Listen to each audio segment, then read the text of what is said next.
don't ever slow up, no I don't take sh**. I got no love for the fakeness. If you want. For decades, the Children of the Corn franchise has bounded through its ups, its downs, and some surprising guest stars, but if there's one thing you can often rely on, it's an excellent performance from a kid on the edge.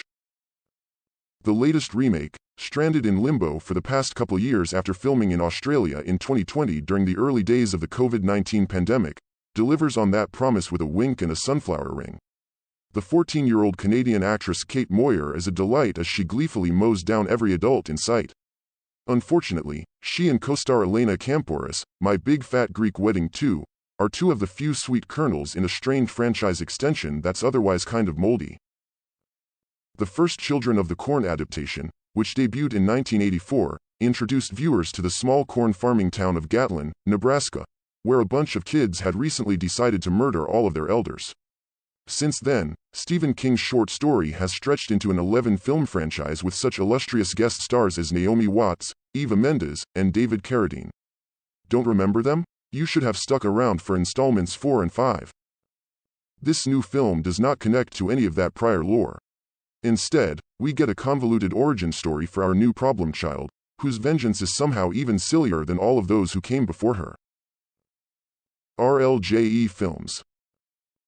Children of the Corn, 2023, opens on a baffling mass murder in a children's home, where farmers gassed 15 orphan children to death in order to catch one teen murderer.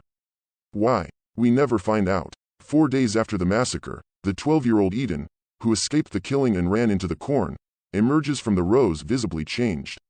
She's obsessed with the Red Queen from Alice in Wonderland now, for some reason, and she has the Kool-Aid wig to back it up. Things only get stranger from there. Moyer, who made her screen debut in 2017's It, sells the hell out of her role.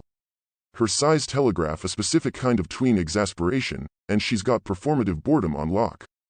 As Eden dances on old cars in her signature cowboy boots, it almost feels like watching the dark twin of a Taylor Swift video. It doesn't hurt that the movie around her is almost resolute in its goofiness, even, or perhaps especially, as it grasps at cornstalks for resonance. As far as killer kid origin stories go, surviving a massacre of one's fellow orphans is pretty solid. Throw in some careless use of pesticides by the grown-ups, which ravages the corn that saved Eden's life with fungus, and she and most of her fellow kiddos are ready to kill everyone over 18 in town. Well, almost everyone.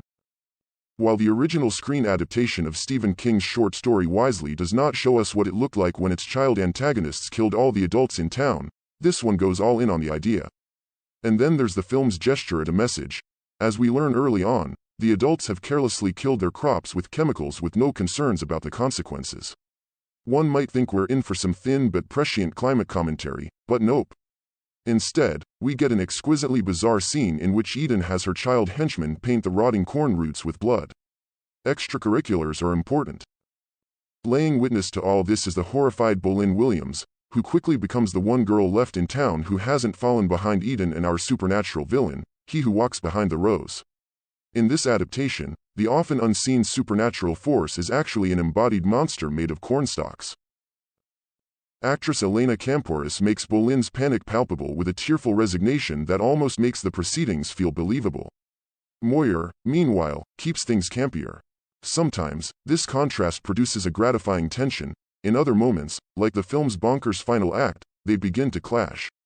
And at no point do we get any explanation for the name, Bolin, perhaps an off-with-their-heads reference to call back Eden's obsession with the Red Queen, whose farcical trials she even reenacts. Speaking of clashing, perhaps the biggest sin of this film is its Puritan lack of style. The original Children of the Corn featured some looks we'll never forget, like Isaac's ridiculous hat and Malachi's ironic shaggy hair. I can practically hear him yelling, "Outlander, now!" What is this new Children of the Corn giving us, aesthetically? There's some flair to Eden's costume design. Evil girls and puffy sleeves are always a delightful combination, and that sunflower ring would be blowing up on Etsy if this movie were a viral Netflix hit. Beyond that, however, everything feels a little bland. The visuals are crisp, but too often there is little to see. As always, there are some genuinely gratifying kills in this new Children of the Corn, including one particularly harrowing eye-related scene that somehow outdoes Pedro Pascal's brutal Game of Thrones demise. Alas, the truth now is the same as it has been for more than a decade. This franchise peaked with its first 2 installments, and after Children of the Corn 3, Urban Harvest, return trips to Gatlin are best scheduled only for the extremely devoted.